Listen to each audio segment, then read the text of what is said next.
When I was a child, I was terrified of parent-teacher meeting day, which was strange because I wasn't a troublemaker. I was always one of the top students. But whenever parent-teacher meeting day came around, I would stop worrying.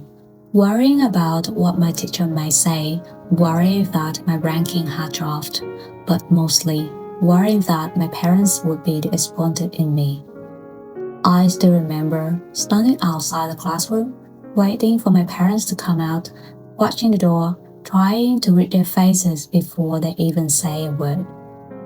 If they came out smiling, I could finally breathe. If they were quiet, I would replay every mistake I had made that week. At the time, I didn't understand why I felt so afraid, but looking back now, maybe I wasn't afraid of getting a bad score. I was afraid of seeing the disappointment on the faces of my parents. Back then, there were many kids around my age in the neighborhood. Every afternoon, they would run outside together, playing hide and seek, kicking a shuttlecock back and forth, riding their bicycle along the rice fields. I wanted to join them too. But in my family, playtime had to be earned. If I received perfect scores for the entire week in every subject, I was allowed one hour outside. So whenever my teacher handed back a test, I didn't immediately think about what I had learned. I looked straight at the corner of the paper at the score. 10 out of 10, relief. 9 out of 10. Suddenly, the whole week felt ruined. It sounds irrational now, but as a child, when I did well, people smiled at me, they praised me, they spoke about me with pride. But when I did not do as well, the atmosphere changes, the smile faded, and sometimes I was compared to someone who had done better, someone who had scored higher, someone I was told I should be more like. Even when no one said anything directly, I could still feel the disappointment. So little by little, I began to believe that good scores make me easier to be loved, that success made me accepted, and that achievement was how I earned my place in my family. If I stopped being a good student, I did not know whether they would still be proud of me, whether they would still love me in the same way. I do not know exactly when it happened, but somewhere along the way, scores stopped being just scores. They became proof that I was worthy of love. When I entered the gifted high school, something changed. Before that, being one of the top students had made me feel special.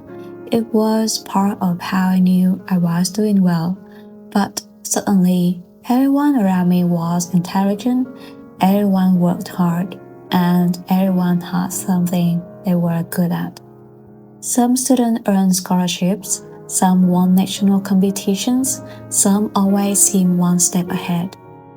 I remember standing in front of the ranking board, searching for my name, and it took longer to find than it used to. I was still a good student, but somehow being good no longer felt special anymore. And sometimes that feeling followed me home. Even when my scores were good, I would still hear things like, "Why didn't you get a scholarship? Why didn't you win a competition? Look at that student, they did better." I don't think my family was trying to hurt me. Maybe they thought they were motivating me to study harder. But as a teenager, I understood it differently. I started to believe that doing well only counted if I had something bigger to show for it. A scholarship, an award, a competition, something that made me stand out.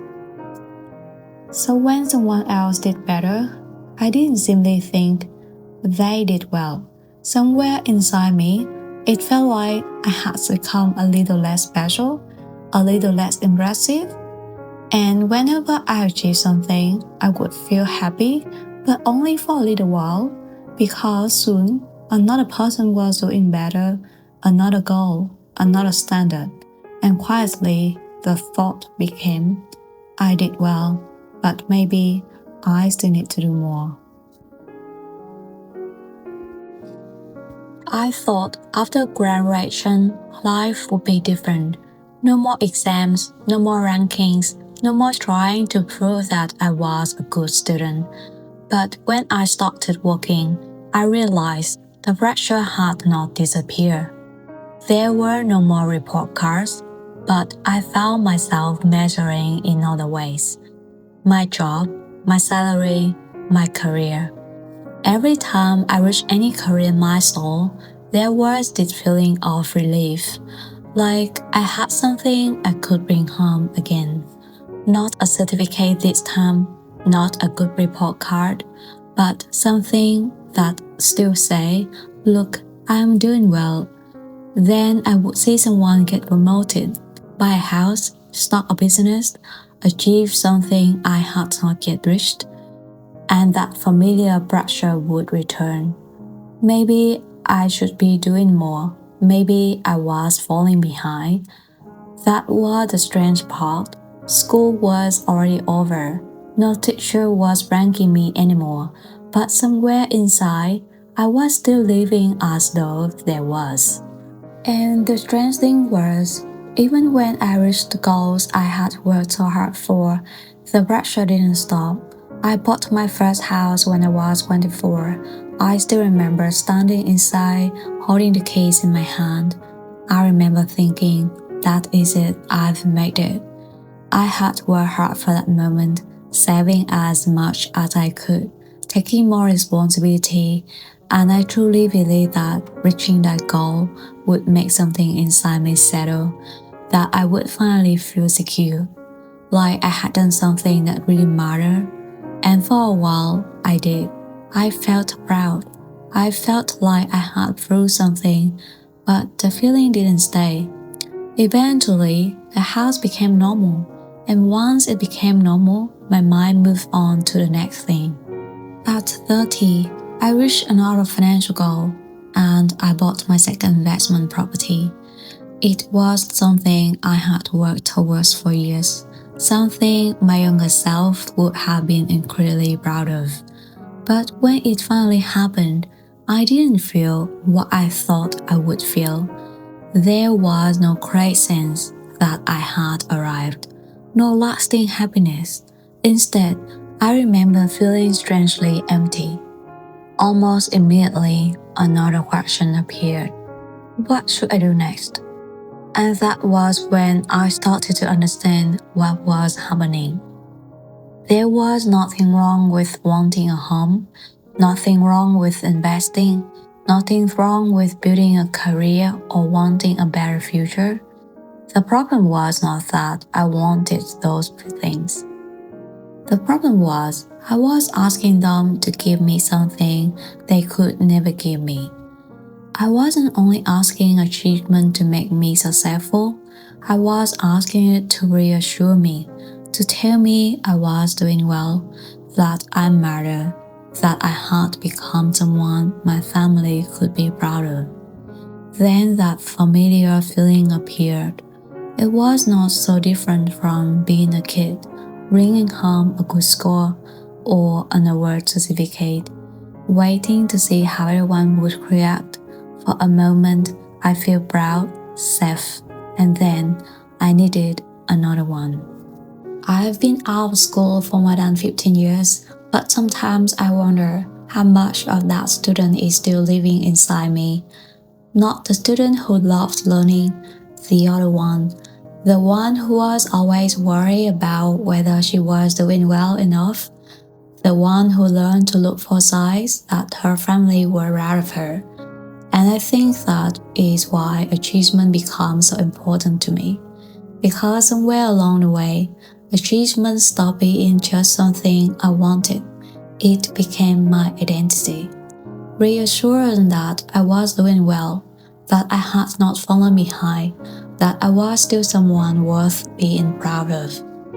And underneath all of that I was still worthy of love.